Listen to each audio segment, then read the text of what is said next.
Čaute, v tomto krátkom videu si spravíme vyžrebovanie tímov na prvé dva zápasy na dnešný turnaj o pohár dekana ekonomickej fakulty.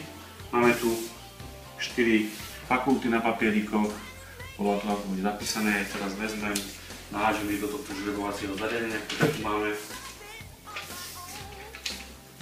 A následne si vyťahneme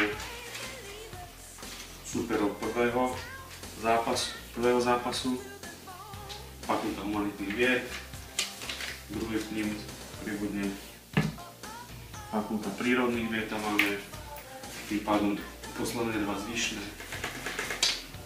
vypadnú zo žrebovacieho zariadenia a zostáva nám tam právnická fakulta a ekonomická fakulta.